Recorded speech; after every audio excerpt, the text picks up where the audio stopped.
আল্লাহ সুবহানাহু ওয়া তাআলা কুরআনুল কারীমে নামাজের ব্যাপারে চারটি কথা আল্লাহ তাআলা বলেছেন। নামাজের ক্ষেত্রে আল্লাহ তাআলা চার ধরনের নির্দেশনা আমাদেরকে দান করেছে। প্রথম নির্দেশনা হলো আল্লাহ তাআলা আমাদেরকে নামাজ কায়েম করার জন্য, নামাজ প্রতিষ্ঠা করার জন্য আল্লাহ তাআলা আদেশ দিয়েছেন। আল্লাহ তাআলা বলেন, আল্লাযীনা ইউকিমুনাস সালাহ ওয়া মিম্মা রাযাকনাহুম ইউনফিকুন। অন্য আয়াতে আল্লাহ তাআলা বলেন, আকিমুস সালাতা ওয়া আতুজ যাকাত, তোমরা নামাজ প্রতিষ্ঠা করো, যাকাত আদায় করো। আল্লাহ তাআলা নামাজের ব্যাপারে আমাদেরকে আদেশ দিলেন নামাজকে প্রতিষ্ঠা করার জন্য, নামাজ পড়ার জন্য। এটি একটি নির্দেশনা আল্লাহ তাআলা। নামাজের ব্যাপারে আল্লাহ রাব্বুল আলামিন দ্বিতীয় নির্দেশনা দিয়েছেন, নামাজের মধ্যে খুশু, আল্লাহর ভয়, বিনয়, নম্রতার সাথে নামাজ আদায় করার জন্য আল্লাহ তাআলা নামাজের ব্যাপারে দ্বিতীয় নির্দেশনা দিয়েছেন কুরআনুল কারীমে। আল্লাহ তাআলা বলেন, ওয়াল্লাযীনা হুম ফি সালাতিহিম খাশিউন। ঈমানদার বান্দার দ্বিতীয় গুণ হলো যে তারা নামাজের মধ্যে বিনয়ী হয়, তারা আল্লাহর ভয়, তাকওয়া এবং ভীতি নিয়ে আল্লাহর সামনে নামাজে দাঁড়ায়। তাহলে নামাজের ব্যাপারে আল্লাহর দ্বিতীয় নির্দেশনা হলো খুশু এবং খুজুর সাথে, বিনয় নম্রতার সাথে নামাজে দাঁড়ানো। নামাজের ব্যাপারে আল্লাহ তাআলা কুরআনুল কারীমে তৃতীয় নির্দেশনা দিয়েছেন হিফাজাতুস সালাহ। শুধু নামাজ পড়লেই হবে না, 5 ওয়াক্ত নামাজকে যথাযথভাবে পরিপূর্ণ গুরুত্বের সাথে 5 ওয়াক্ত নামাজকে সংরক্ষণ করেন, 5 ওয়াক্ত নামাজ যথাসময়ে আদায় করেন। আল্লাহ তাআলা ঈমানদারদের গুণাবলী বর্ণনা করতে গিয়ে তিনি আরো বলেন, ওয়াল্লাযীনা হুম আলা সালাওয়াতিহিম ইউহাফিজুন। ঈমানদার বান্দা হলো তারা যারা তাদের নামাজের ব্যাপারে, 5 ওয়াক্ত সালাতের ব্যাপারে তারা দায়িত্বশীল, নামাজগুলোকে তারা সংরক্ষণ করে। এক ওয়াক্ত পড়ে আর ওয়াক্ত ছেড়ে দেয়, সুযোগ থাকলে পড়ে, সুযোগ না থাকলে ছেড়ে দেয়, যারা এই ধরনের আচরণ করবে না। 4 নম্বর নির্দেশনা হলো দাওয়ামুস সালাহ, অর্থাৎ আল্লাহ রাব্বুল আলামিন বলেন, ইন্নাস সালাতা কানাত আলাল মুমিনিনা কিতাবাম মাওকুতা। নামাজকে আল্লাহ তাআলা নির্দিষ্ট সময়ে সাথে ফরজ করেছে। এর জন্য নামাজকে সময় মতো আদায় করা, যখন যে নামাজের সময় হবে আউয়াল ওয়াক্তে, প্রথম ওয়াক্তে সময় মতো নামাজকে আদায় করা, এটা আল্লাহ তাআলার চতুর্থ নির্দেশনা। তাহলে আমরা দেখলাম আল্লাহ তাআলা প্রথমে নামাজ প্রতিষ্ঠা করার পরে দ্বিতীয় নির্দেশনা দিয়েছেন খুশু, বিনয় নম্রতা, ভয় ভীতি, আল্লাহর তাকওয়া নিয়ে নামাজ পড়ার জন্য আল্লাহ তাআলা আদেশ করেছেন।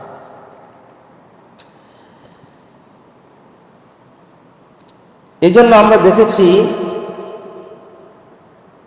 আজকে আমাদের আলোচনার বিষয় আমরা নির্ধারণ করেছি যে জামাতের সাথে নামাজ আদায়ের গুরুত্ব এবং নামাজের মধ্যে খুশু খুজু এর গুরুত্ব এবং কিভাবে নামাজ পড়লে নামাজের মধ্যে আমরা মনোযোগ রক্ষা করতে পারবো, এই ব্যাপারে আমরা সংক্ষিপ্ত সময়ে আলোচনার চেষ্টা করব ইনশাআল্লাহ।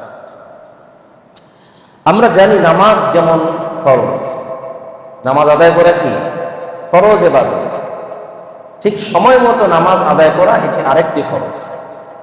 নামাজ আদায় করা যেমন ফরজ, সময় মতো নামাজ আদায় করা এটিও কি, এটিও ফরজ। এবং কিছু কিছু সাহাবী এবং তাবিঈন তাদের মত হলো জামাতের সাথে নামাজ আদায় করা এটিও একটি ফরজ। জামাতের সাথে নামাজ আদায় করা এটিও ফরজ। এটা সকলের ঐক্যমতের ভিত্তিতে নয়, কিছু কিছু সাহাবী এবং তাবী তারা এই মত গ্রহণ করেছে। কিন্তু হানাফি মাযহাবে জামাতের বিধান হলো জামাত সুন্নতে মুআক্কাদা, ওয়াজিবের কাছাকাছি, ওয়াজিবের কাছাকাছি। বিনা উজরে, বিনা কারণে জামাত ছেড়ে দিলে গুনাহগার হবে। বিনা উজরে, বিনা কারণে আমরা যদি জামাত ছেড়ে দেই, তাহলে জামাত ছেড়ে যাওয়ার কারণে নামাজ যদি একাকি পড়েও নেই তারপরেও জামাত বিনা কারণে ছেড়ে যাওয়ার কারণে আমরা কি হব? গুনাহগার হব। এই জন্য জামাতের সাথে নামাজ আদায় করার জন্য আল্লাহ তাআলা কোরআনুল কারীমে আমাদেরকে আদেশ করেছেন। আল্লাহ রাব্বুল আলামিন বলেন, وَأَقِيمُوا الصَّلَاةَ وَآتُوا الزَّكَاةَ وَارْكَعُوا مَعَ الرَّاكِعِينَ। আল্লাহ তাআলা বলেন, তোমরা নামাজ প্রতিষ্ঠা করো, যাকাত আদায় করো এবং রুকুকারীদের সাথে রুকু করো। রুকুকারীদের সাথে রুকু করা মানে জামাতের সাথে নামাজ আদায় করা। আপনি যদি একাকী নামাজ আদায় করেন তাহলে রুকুকারীদের সাথে রুকু করা যাবে? একসাথে রুকু করা যাবে কোথায়? জামাতে অংশগ্রহণ করবে। তা আল্লাহ তাআলা সরাসরি আদেশ করেছেন, ওয়ারকাউ মা'আর রাকিঈন, অর্থাৎ তোমরা নামাজ জামাতের সাথে আদায় করো। রাসূল করিম সাল্লাল্লাহু আলাইহি ওয়াসাল্লাম বলেন, তিনটি জিনিসের ফজিলত সম্পর্কে, সওয়াব সম্পর্কে মানুষ যদি জানত তাহলে তারা এই তিনটি জিনিস অর্জন করার জন্য রীতিমতো তারা যুদ্ধে লিপ্ত হতো। তাহলে মানুষ তো কোনো সাধারণ বিষয়ে যুদ্ধে লিপ্ত হয় না। সাধারণ মামুলি বিষয়ে মানুষ কোনো জিনিস অর্জন করার জন্য যুদ্ধ করবে না।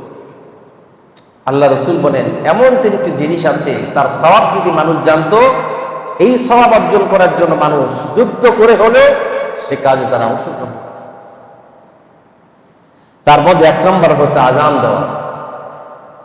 আজান দেওয়ার যে কি ফজিলত, কি তাৎপর্য, কি সওয়াব, কি বিনিময় আল্লাহ তাআলা রেখে দিয়েছেন, এটা যদি মানুষ বুঝতো, অনুধাবন করত, তাহলে আজান দেওয়ার জন্য মানুষ রীতিমতো যুদ্ধ করে হলেও আজান দেওয়ার এই সুযোগটি সে গ্রহণ করত। সুবহানাল্লাহ। দুই নাম্বার হলো দ্বিপ্রহরে, জোহরের সময় যখন প্রচন্ড রোদ থাকে, এই ভর দুপুরে রোদকে উপেক্ষা করে যখন জামাতে যেতে মন চায় না, সেই সময়ে এই রোদকে উপেক্ষা করে যারা মসজিদে গমন করে জামাতের সাথে অংশগ্রহণ করে, এর সওয়াব যদি মানুষ জানতো, আল্লাহ রাসূল বলেন মানুষ যুদ্ধে লিপ্ত হয়ে হলেও মানুষ এই দ্বিপ্রহরে তারা জামাতে অংশগ্রহণ করত। সুবহানাল্লাহ। তিন নাম্বার হলো আল্লাহ রাসূল সাল্লাল্লাহু আলাইহি ওয়াসাল্লাম বলেন, আরেকটি ইবাদত আছে যেই ইবাদতের সওয়াব মানুষের অর্জনের জন্য মানুষ জানলে যুদ্ধ করত, সেটি হলো মসজিদে জামাতে প্রথম কাতারে দাঁড়িয়ে নামাজ আদায় করার যে কি সওয়াব, সেটা যদি আমরা জানতাম তাহলে যুদ্ধ লিপ্ত হয়ে হলেও প্রথম কাতারে যাওয়ার জন্য আমরা চেষ্টা করতাম। সুবহানাল্লাহ। এই জন্য আমরা অনেকেই না জানার কারণে দেখা যায় অনেক সময় সামনের কাতারে আসার সুযোগ থাকলেও আমরা কি করি না, সামনের কাতারে আসি না। এটা অনেকের মধ্যেই এই অবহেলাটা কাজ করে। সুযোগ থাকার পরেও আমরা একটু পিছনে দাঁড়ানোর চেষ্টা করি। যদি কোনো কারণ না থাকে, সুযোগ থাকলে সামনের কাতারে দাঁড়ানোর চেষ্টা করা।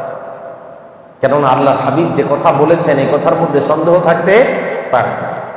সামনের কাতারে প্রথম কাতারে নামাজ পড়ার এত ফজিলত, আল্লাহ রাসূল বলেন যুদ্ধ করে যদি প্রয়োজন হতো, মানুষ জানলে যুদ্ধ করে প্রথম কাতারে দাঁড়ানোর চেষ্টা করত। সুবহানাল্লাহ।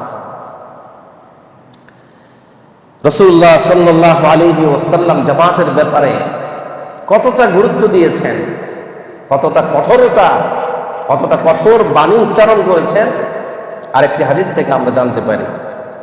রাসূল সাল্লাল্লাহু আলাইহি ওয়াসাল্লাম বলেন, মান সামিআন নিদা, যে ব্যক্তি আযান শুনল, ফালাম ইয়ামনাহু মিন ইত্তিবাইহি উযরুন, কোন উযর ছাড়া, বিনা কারণে, শরিয়ার দৃষ্টিকোণ থেকে কোনো কারণ ছাড়া আযান শোনার পরেও যে ব্যক্তি মসজিদে উপস্থিত হলো না, জামাতে অংশগ্রহণ করলো না, আল্লাহ রাসূল বলেন লাম তুকবাল মিনহু সালাত আল্লাতী সাল্লা, সে জামাতে উপস্থিত না হয়ে নিজে নিজে যে নামাজ আদায় করে নিল, আল্লাহ রাসূল বলেন এই নামাজ কবুল হবে না। নাউযুবিল্লাহ। আল্লাহ রাসূলকে সাহাবায়ে কেরাম প্রশ্ন করলেন, ক্বালু ওয়া মাল উযর, ইয়া রাসূলুল্লাহ, উযর বলতে আপনি কি বুঝান?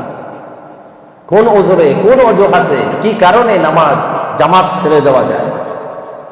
আল্লাহ রসুল বললেন, খাউফুন আও মারদ, ভয় অথবা অসুস্থতা, জীবন নাশের ভয়, জীবন ক্ষতি হওয়ার ভয়, অথবা প্রচন্ড অসুস্থতা, যে অসুস্থতার কারণে সে জামাতে অংশগ্রহণ করতে পারবে না। এই দুটি কারণ ছাড়া, আমার ব্যস্ততা আছে, আমার কাজ আছে, অন্য কোনো অজুহাতে জামাত ছেড়ে দেওয়াকে আল্লাহ রসুল কি করেন না, পছন্দ করেন না। সম্মানিত হাজিরিন, এর চাইতে কঠোর বাক্য আল্লাহ হাবিব উচ্চারণ করেছে। আল্লাহ রসুল বলেন, লাকাদ হামামতু আন আমুরা ফিতয়াতি ফায়াজমাউ লি হুজমান মিন হাতাবিন সুম্মা আতি কওমান ইউসাল্লুনা ফি বুয়ুতিহিম।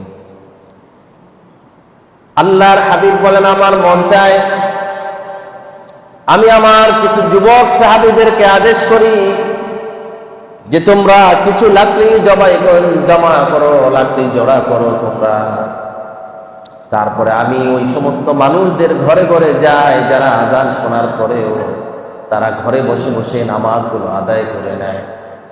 আজান শোনার পরেও যারা ঘরে নামাজ আদায় করে শুয়ে আছে, আমার মন চায় আমি যুবক সাহাবীদেরকে নিয়ে, লাকড়ি নিয়ে আমি তাদের ঘরে ঘরে যাই এবং তাদের ঘরগুলো আমি ওই অবস্থায় জ্বালিয়ে দিই। নাউজুবিল্লাহ। আল্লাহ রসুল বলেন, যদি সেখানে শিশু এবং মহিলা না থাকতো তাহলে আমি ঘরগুলো এভাবে জ্বালিয়ে দিতাম। তাহলে কতটা বিরক্ত রসুল করিম সাল্লাল্লাহু আলাইহি সাল্লাম, যে বিনা উজরে, বিনা কারণে আমরা যে ঘরে নামাজ পড়ে নেই, এটা কোনোভাবেই আল্লাহ রসুল সাল্লাল্লাহু আলাইহি সাল্লাম মেনে নিতে পারতেন। সম্মানিত হাজিরিন, এত কঠোর বাক্য উচ্চারণ করেছেন সেই নবী যিনি উম্মতের জন্য এতটা দয়ালু ছিলেন, এতটা মায়াবী ছিলেন। সারা রাত দাঁড়িয়ে দাঁড়িয়ে একটা আয়াত তেলাওয়াত করে কান্নাকাটি করে রাত কাটিয়ে দিত। কার জন্য? উম্মতের মায়ায়। একটা আয়াত সারা রাত তেলাওয়াত করতেন, কাঁদতেন উম্মতের জন্য। আল্লাহ তাআলা বলেন, ইন তুআযিবহুম ফাইন্নাহুম ইবাদুক ওয়া ইন তাগফির লাহুম ফাইন্নাকা আনতাল গফুরুর রাহিম। আল্লাহ তাআলা ইন তুআযিবহুম ফাইন্নাহুম ইবাদুক,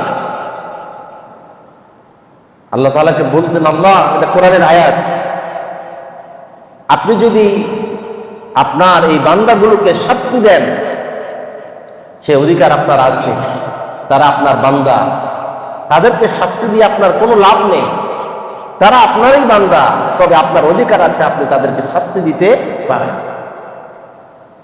ওয়া ইন তাগফির লাহুম ফাইন্নাকা আনতাল গফুরুর রাহিম, আর যদি আল্লাহ আপনি আপনার বান্দাগুলোকে ক্ষমা করে দেন, মাফ করে দেন, তাহলে আপনি হলেন ক্ষমাশীল, দয়ালু। আপনি যদি মাফ করে দেন, কেউ আপনাকে প্রশ্ন করতে পারবে না কেন আপনার বান্দাগুলোকে আপনি মাফ করে দিলেন, ঠিক কিনা? কেউ প্রশ্ন করবে? প্রশ্ন করার অধিকার নেই।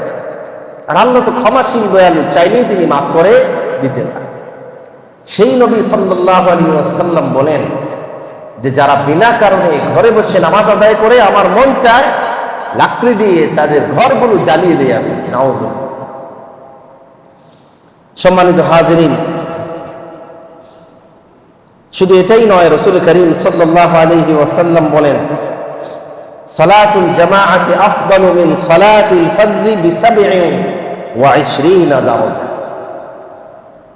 একাকী নামাজ পড়ার ব্যক্তির নামাজের চাইতে জামাতে নামাজ পড়া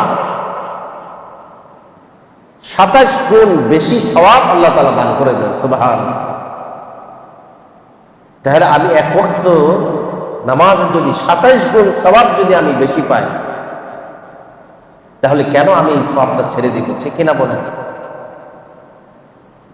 অনেক সময় আমরা জামাতে উপস্থিত হতে পারি না, কিন্তু দেখা যায় 3-4 জন তারা একাকী নামাজ পড়ছে।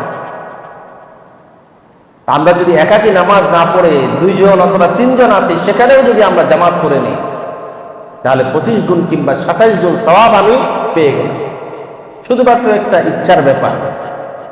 কিন্তু দেখা যায় অনেক সময় প্রায় জায়গায় দেখা যায় যে আমরা 3-4 জন একাকী দাঁড়িয়ে নামাজ পড়ছি।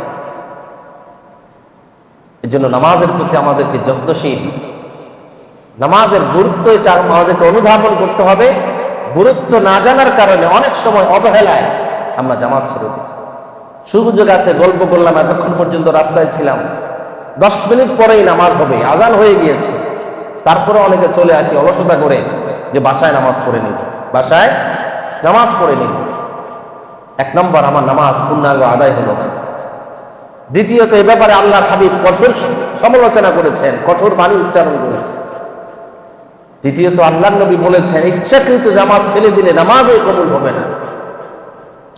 সবচেয়ে বড় ব্যাপার হলো যে আমি যে একটু অলসতার কারণে বাসায় নামাজটা পড়লাম, আমি 27 গুণ সওয়াব থেকে বঞ্চিত হলাম। সম্মানিত হাজিরিন, রাসূল করিম সাল্লাল্লাহু আলাইহি ওয়া আল্লাহর হাবিব সাল্লাল্লাহু আলাইহি ওয়াসাল্লামের সাহাবী ইবনে আব্বাস রাদিয়াল্লাহু তাআলা আনহুকে প্রশ্ন করা হলো, এক ব্যক্তি ইয়াসুমুন নাহার ওয়া ইয়াকুমুল লাইলা, দিনের বেলা রোজা রাখে, রাত্রি বেলা তাহাজ্জুদের নামাজ পড়ে পড়ে রাতটা কাটিয়ে দেয়, কিন্তু লা ইয়াশহাদুল জামাআতা, কিন্তু জামাতে উপস্থিত হয় না। অনেক মানুষ আছেন এমন, তাহাজ্জুদের নামাজ পড়ে, ফজরের নামাজ পড়ে ঘুমিয়ে যায়, ঘরেই ঘুমিয়ে যায়। আজান হয়েছে, মসজিদে আসছে, তার কোনো অসুবিধা ছিল না। এমন একজনের ব্যাপারে ইবনে আব্বাস রাদিয়াল্লাহু তাআলা আনহুমাকে প্রশ্ন করা হলো যে সে দিনেও রোজা রাখে, রাতেও তাহাজ্জুদের নামাজ পড়ে, কিন্তু তার একটা অভ্যাস হলো সে মসজিদে যায় না, জামাতে উপস্থিত হয় না। ইবনে আব্বাস রাদিয়াল্লাহু তাআলা আনহুমা তিনি সরাসরি বললেন, ফাকাল হাযা ফিন্নার, এই ব্যক্তি জাহান্নামী, নাউযুবিল্লাহ। এই ব্যক্তি কি জাহান্নামী? কতটা কঠোর শব্দ উচ্চারণ করেছে। এজন্য রাসূল করিম সাল্লাল্লাহু আলাইহি ওয়াসাল্লাম তিনি তার ব্যক্তিগত জীবনে জামাতের প্রতি কতটা তিনি যত্নশীল, যত্নবান ছিলেন, আগ্রহ ছিল, ব্যাকুলতা ছিল, আমরা রাসূল করিম সাল্লাল্লাহু আলাইহি ওয়াসাল্লামের জীবনের শেষ দিনগুলোতে আমরা দেখতে পাই। আল্লাহর হাবিব সাল্লাল্লাহু আলাইহি ওয়াসাল্লাম তিনি শেষ যখন অসুস্থ হলেন, যে অসুস্থতার কারণে তিনি দুনিয়া থেকে বিদায় হলেন, তিনি সর্বশেষ মাগরিবের নামাজ ইমামতি করার পরে তিনি যখন তার হুজরাতে গেলেন, অসুস্থতা তার আরো বেড়ে গেল। এমনিতেই তিনি কয়েকদিন যাবত প্রচন্ড মাথা ব্যথা, জ্বর নিয়ে তিনি নামাজের ইমামতি করছেন। মাগরিবের নামাজের ইমামতি করে যাওয়ার পরে তিনি আরো প্রচন্ড অসুস্থ হয়ে গেলেন। এশার নামাজের সময় হয়ে গেল। আল্লাহর হাবিব সাল্লাল্লাহু আলাইহি ওয়াসাল্লাম প্রশ্ন করলেন, জামাত কি হয়ে গিয়েছে কিনা, এশার নামাজ কি হয়ে গিয়েছে কিনা? সাহাবায়ে কেরাম বললেন, ইয়া রাসূলুল্লাহ, ইয়া হাবিবাল্লাহ, সবাই আপনার জন্য মসজিদে অপেক্ষা করছে, কেউ নামাজে দাঁড়ায় নাই। আপনার জন্য সবাই অপেক্ষামান, এখনো জামাত হয় নাই। আল্লাহ রাসূল বললেন, পানি আনার জন্য আদেশ করলেন। পানি আনার পরে তিনি গোসল করলেন, ওযু করলেন, জামাতে যাওয়ার জন্য দাঁড়াবেন, তিনি আবার জ্ঞান হারিয়ে ফেললেন, বেহুশ হয়ে পড়লেন। কিছুক্ষণ পরে আবার যখন তিনি হুঁশ ফিরে পেলেন, সঙ্গে সঙ্গে আবার জিজ্ঞেস করলেন, জামাত কি হয়েছে কিনা? সাহাবায়ে কেরাম বললেন, ইয়া রাসূলুল্লাহ, ইয়া হাবিবাল্লাহ, সবাই আপনার জন্য অপেক্ষমান, এখনো জামাত হয়নি। আল্লাহর নবী আবার গোসল করলেন, আবার ওযু করলেন। যেই জামাতের জন্য তিনি উঠবেন, আবার তিনি বেহুশ হয়ে গেলেন। কিছুক্ষণ পরে আবার যখন হুঁশ আসলো, আবার জিজ্ঞেস করলেন, হাল উকিমাতিস সালাত, জামাত কি হয়েছে, নামাজ কি হয়ে গেছে কিনা? সাহাবায়ে কেরাম বললেন, ইয়া রাসূলুল্লাহ, ইয়া হাবিবাল্লাহ, এখনো সাহাবায়ে কেরাম জামাত করেন নাই, সবাই আপনার জন্য অপেক্ষা করে আছে, ইয়া রাসূলুল্লাহ। তিনি আবার গোসল করলেন, আবার ওযু করলেন। কিছুটা সুস্থতা হয় কিনা, জামাতে যাওয়ার এতটা আগ্রহ তিনি। তৃতীয়বার আবার যখন তিনি গোসল করে ওযু করে মসজিদে যাবেন জামাত অংশগ্রহণ করার জন্য, জামাতে আবার তিনি সংজ্ঞাহীন হয়ে পড়লেন। জ্ঞান হারিয়ে ফেললেন।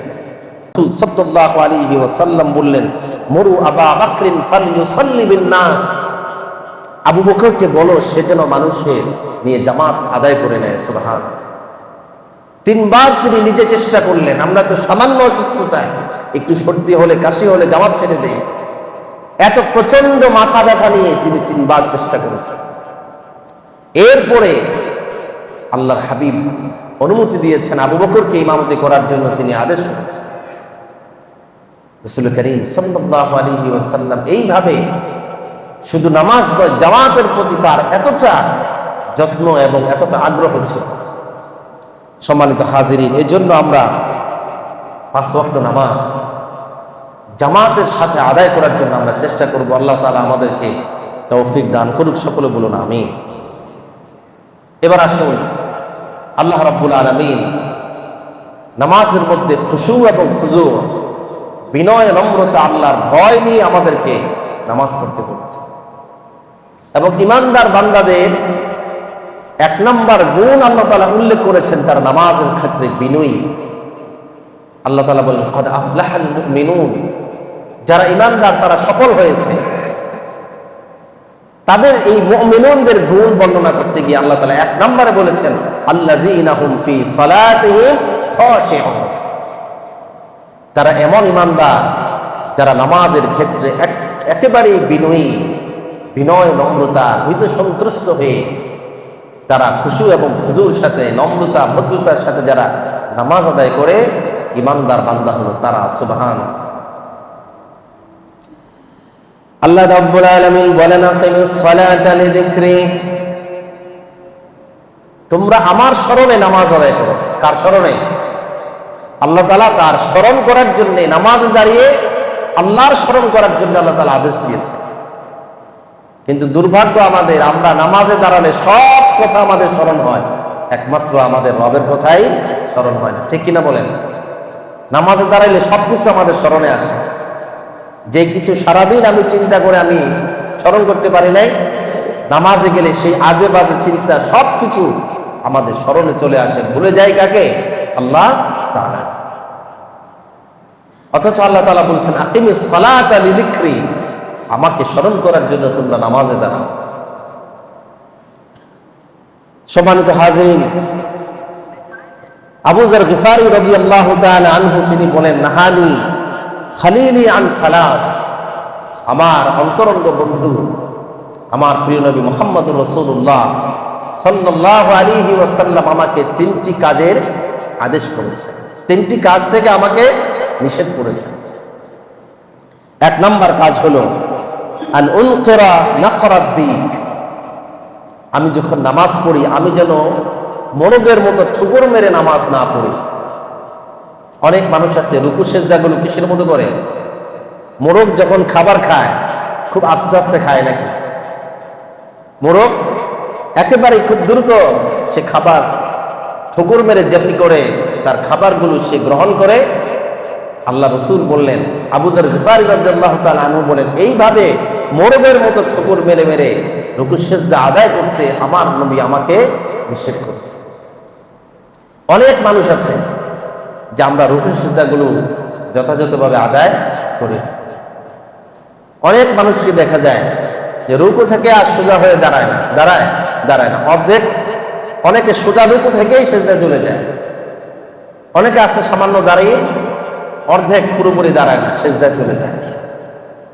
আবার সেজদা গিয়েও একই কাজ করে, এক সেজদা থেকে ভালোভাবে সে উঠে না, সোজা হয়ে বসে না। অথচ এই রুকু সেজদায় সোজা হয়ে যদি সে না বসে, রুকু থেকে সোজা হয়ে না দাঁড়ায়, তাহলে তার রুকু সেজদা আদায় হবে না। আবু যর গিফারি রাদিয়াল্লাহু তাআলা আনহু বলেন যে আল্লাহর হাবিব আমাকে এই ধরনের কাজ থেকে আমাকে নিষেধ করেছে। ওয়া আন উকিয়া ইবআআল কালব, কুকুরের মতো বসতে আমাকে নিষেধ করেছেন। এবং রাসূল করিম সাল্লাল্লাহু আলাইহি ওয়াসাল্লাম আমাকে শিয়ালের মতো পা বিছিয়ে দিয়ে নামাজের মধ্যে আমাকে হাত রেখে সিজদা করতে আমাকে কি করেছেন? নিষেধ করেছেন। আমরা অনেকে আছি নামাজের মধ্যে কি করি? 2 হাত একবারে মাটির সাথে বিছিয়ে দিই। এভাবে করতে রাসূল করিম সাল্লাল্লাহু আলাইহি ওয়াসাল্লাম সরাসরি নিষেধ করেছে। এক সাহাবী মসজিদের মধ্যে নামাজ আদায় করছে।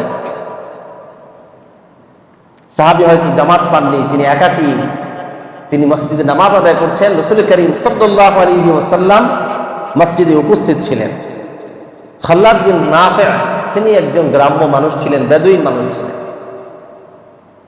তিনি তাড়াহুড়ো করে নামাজ আদায় করলেন। নামাজ শেষ করে আল্লাহর হাবিবকে এসে সালাম দিলেন। আল্লাহ রাসূল সাল্লাল্লাহু আলাইহি ওয়াসাল্লাম বললেন, ইরজি' ফাসাল্লি ফাইন্নাকা লাম তুসাল্লি। যে আমি দেখলাম তুমি নামাজ আদায় করছো কিন্তু তোমার নামাজ হয় নাই, আবার জেগে নামাজ আদায় করো। সাহাবী আবার নামাজ আদায় করলেন। নামাজ আদায় করে আবার আল্লাহর হাবিবের কাছে আসলেন। আল্লাহর নবী বললেন, ইরজি' ফাসাল্লি ফাইন্নাকা লাম তুসাল্লি। যাও তুমি আবার নামাজ আদায় করো, তোমার নামাজ হয় নাই। সাহাবী আবার নামাজ আদায় করলেন।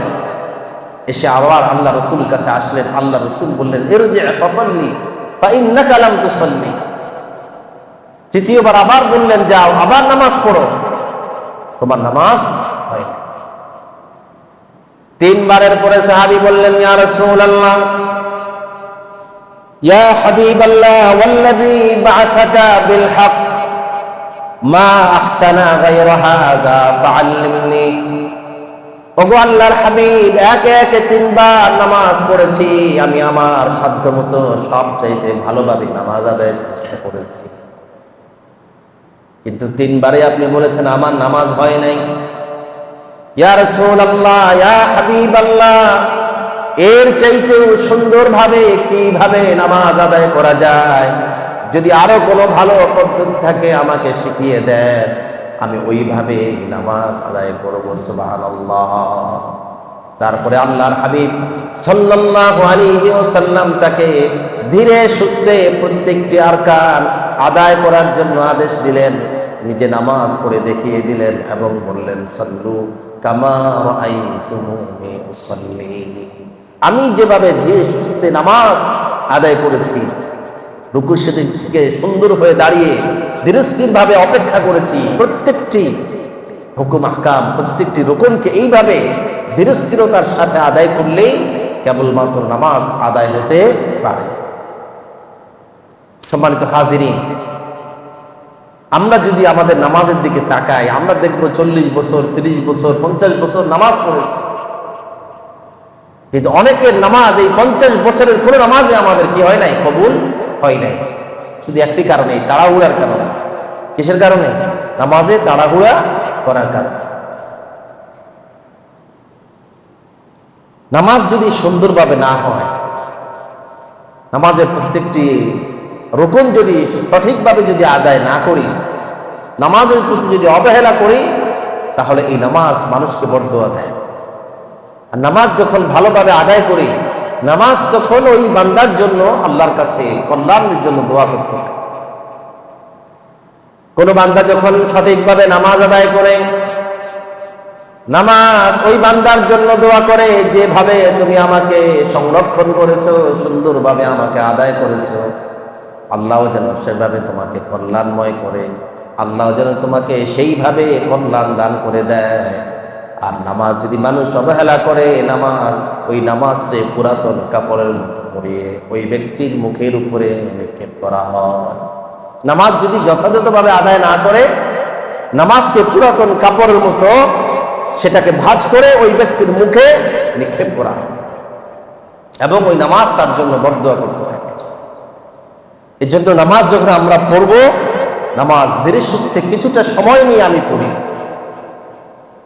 আমাদের এতটা তাড়াহুড়া, নামাজ তাড়াহুড়া করে পড়ে 4G 5G গতিতে পড়ে তারপরে বাহিরে গিয়ে আমি আধা ঘন্টা গল্প করতেছি, আরেকজনের সাথে চা খাইতেছি আধা ঘন্টা ধরে। এখন আমার কোনো ব্যস্ততা নাই, কিন্তু মসজিদে ঢোকার পরে আমার যত ব্যস্ততা। কিন্তু আমি যদি সেই সময়টা যদি আমার নামাজে দিতাম, একটু সময় মতো আস্তে ধীরে সুস্থে আমি যদি নামাজটা আদায় করতাম, তাহলে আমার নামাজ কবুল হতো এবং এই নামাজ আমার জন্য বরকত এবং কল্যাণ বয়ে আনত। সম্মানিত ভাইয়েরা আমার, এই জন্য রাসূল করিম সাল্লাল্লাহু আলাইহি ওয়াসাল্লাম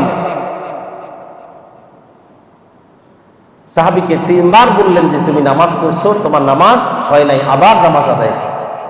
কিসের কারণে? শুধু তাড়াহুড়া করার কারণে। অনেক নামাজি নামাজ পড়ার পরেও সে জাহান্নামে যাবে, বেনামাজি হিসাবে, তার নামাজ হয় নাই। এবং মুনাফিকদের একটা আলামত হলো, মুনাফিকরা যখন নামাজে দাঁড়ায় তখন তারা অলসতার সাথে নামাজে দাঁড়ায় এবং মানুষকে দেখানোর জন্য নামাজ পড়ে। আল্লাহ রাব্বুল আলামিন বলেন, وَإِذَا قَامُوا إِلَى الصَّلَاةِ قَامُوا كُسَالَى يُرَاءُونَ النَّاسَ وَلَا يَذْكُرُونَ اللَّهَ إِلَّا মুনাফিকরা তারা যেন না পারতে নামাজে দাঁড়িয়েছে, অলসতা, দাঁড়াতে পারে না, একবার এক পা এদিকে নেয়, আরেকবার আরেক পা ওদিকে নেয়, মাথা চুলকায়, কাপড় নিয়ে নাড়াচাড়া, আছে না নাই কথা বলেন, যেন তার অলসতার শেষ নাই। ইউরাউনান নাস, তারা আসলে মানুষকে দেখানোর জন্য যে আমিও নামাজ পড়ি, আমিও কি পড়ি, আমিও নামাজ পড়ি, এটা দেখানোর জন্যই তারা কেবলমাত্র মসজিদে আসে, জামাতে উপস্থিত। ওয়ালা ইয়াযকুরুনাল্লাহা ইল্লা কালিলা, অল্প সংখ্যক কিছু বান্দা ছাড়া অধিকাংশ মানুষ নামাজের মধ্যে তার রবকে স্মরণ করে না। আমরা যখন বড় কোনো কর্মকর্তার অফিসে যাই, ধরুন না সাধারণত ডিসি, এসপি, ইউনো, তাদের অফিসে গেলে আমরা আমাদের প্রয়োজনীয় কথাও বলি না, ঠিক কিনা বলেন? সামান্য আওয়াজ দিয়ে ভদ্রতার কারণে কথা বলি না, সেদিকে নারায়ণ আওয়াজ হবে বলে আমার কণ্ঠ আমার নিচু থাকে। আল্লাহর একজন গোলাম বান্দার যদি এতটুকু সম্মান থাকে, তাহলে যে রবের সামনে আমি দাঁড়াই, তার কত মর্যাদা, তার কত ক্ষমতা, তার কত সম্মান, সেখানে দাঁড়িয়ে যদি আমি এইভাবে অশোভন আচরণ করি, তাহলে আল্লাহর প্রতি বিদ্রুপ হয় না, আল্লাহর প্রতি সম্মান হয়। এই যে আল্লাহর স্মরণ, আসলে এটাই আমার অন্তরে নাই, যে আমি কার সামনে দাঁড়ালাম। নামাজ পড়ছি তো পড়ছি, সবাই এই যে স্বাভাবিক গতিতে পড়ে যায়, এই জন্যই আল্লাহর স্মরণ আসে না। আমি মনে করতে হবে যে আমি নামাজে দাঁড়িয়েছি, আমার রবের সামনে দাঁড়িয়েছি। আমি যদি নামাজের ভিতরে যদি রবের কথা স্মরণ করতে পারি, তাহলে আমার নামাজের মধ্যে এই ধরনের অলসতা আসার কথা না। সম্মানিত ভাইয়েরা আমার, খুশু সাহাবাই কেরামের নামাজের ব্যাপারে বলা হয়েছে, এমন ভাবে তারা নামাজ পড়তেন যে নামাজে দাঁড়ালে তাদের মাথার উপরে পাখি এসে বসত। কেন? পাখি অনেক সময় ভুলে যেত যে আমি কি মানুষের উপরে বসছি। তারা জড় পদার্থ, তারা উদ্ভিদ, গাছপালা মনে করতো যে এভাবে তারা একেবারে দাঁড়িয়ে আছে, নড়াচড়া নাই। তারা বিভ্রান্তিতে পড়ে যেত, যেটা আসলে মানুষ নয়, এটা অন্য কিছু হতে পারে। তাদের মাথার উপরে যেন পাখি বসত এসে। এইভাবে সাহাবাই কেরাম নামাজ পড়তেন। জাতুর রিকা একটি অভিযান থেকে ফেরার সময় সাহাবাই কেরাম, রাত্রিবেলা হয়ে গিয়েছে, ঘুমিয়ে গেলেন। আল্লাহ রসুল দুজনকে বললেন, সবাই ঘুমিয়ে গেলে ফজরের নামাজের জামাত ছুটে যেতে পারে। দুজনকে পাহারাদার নিযুক্ত করলেন। ওই দুজনে পরস্পর পরামর্শ করলেন, আমরা দুজনেই যদি একসাথে জাগ্রত থাকি আর শেষ রাতের দিকে যদি দুজনেই যদি ঘুমিয়ে পড়ি, তাহলে তো আমাদের পাহারাদারের সব কাজ ভণ্ডুল হয়ে যাবে। পরামর্শ করে একজন বললেন, তুমি কিছুক্ষণ ঘুমাও, তারপর আমি তোমাকে জাগিয়ে দিব, এরপরে আমি ঘুমাবো, তুমি জাগ্রত থাকবে। এই পরামর্শ করে সাহাবী তিনি একজন ঘুমিয়ে গেলেন, আরেকজন পাহারা দিচ্ছে। ওই সাহাবী চিন্তা করলেন, খালি বসে থেকে লাভ কি, আমি নামাজ পড়ব। নামাজে দাঁড়িয়ে তিনি সূরা কাহাফ তেলাওয়াত শুরু করলেন। শত্রুরা দেখলো একজন মাত্র ব্যক্তি পাহারায় আছে, তাকে যদি হত্যা করতে পারি তাহলে এই কাম সারা। তীর নিক্ষেপ করা হলো, একটি তীর নিক্ষেপ করা হলো। সাহাবী হাত দিয়ে তীরটিকে বের করে দিলেন, নামাজ তিনি ভাঙলেন না। শত্রু চিন্তা করলো, কি ব্যাপার, তীর তো কার গায়ে বিঁধলো, তীরটা গেল কোথায়? আরেকটা তীর নিক্ষেপ করা হলো, সেটাও তার গায়ে বিঁধলো, কিন্তু তিনি নামাজ ভাঙলেন না, তীরটা টান দিয়ে বের করে দিলেন। তৃতীয়বার আরেকটি তীর নিক্ষেপ করা হলো, সেটিও তার দেহে বিঁধলো, তিনি সেই তীরটা বের করে দিলেন। গা থেকে অজর দ্বারা রক্ত ঝরছিল, কিন্তু সাহাবী নামাজ তখনও শেষ করেন না, সূরা কাহাফ পড়তেছে। হঠাৎ করে তার মনে হলো যে আমার যদি কোনো কিছু হয়ে যায় তাহলে তো পাহারাদারি শেষ। তাড়াতাড়ি নামাজ শেষ করে তিনি ওই সাহাবীকে জাগ্রত করলেন, উঠো তাড়াতাড়ি। দেখলেন যে তার দেহ রক্তাক্ত হয়ে গিয়েছে। জিজ্ঞেস করলেন প্রথম তীরে লাগার পরে কেন তুমি আমাকে জাগালে না? তিনি বললেন, নামাজে আমি এতটা মজা এবং স্বাদ পাচ্ছিলাম, সূরা কাহাফ শেষ না হওয়া পর্যন্ত আমার নামাজ ভাঙতে মন চায় নাই। সুবহানাল্লাহ। আমরা তো সামান্য বাসের টায়ার যদি বাস্ট হয় আমাদের নামাজ ভেঙে যায়, মশায় যদি কামড় দেয় আমাদের নামাজের খুশু চলে যায়। সাহাবাই কেরাম এইভাবে নামাজে স্বাদ পেয়েছেন, মজা পেয়েছেন, বিধায় তারা নামাজে একাগ্র চিত্তে নামাজ আদায় করেছেন। আল্লাহ তাআলা আমাদেরকে সাহাবাই কেরামের মতো এইভাবে দীর্ঘ সময় নিয়ে মনের আন্তরিকতার সাথে আল্লাহর ভয় নিয়ে নামাজ আদায় করার তৌফিক দান করুক। সকলে বলুন আমিন। আসসালামু আলাইকুম ওয়া রাহমাতুল্লাহি ওয়া বারাকাতুহু।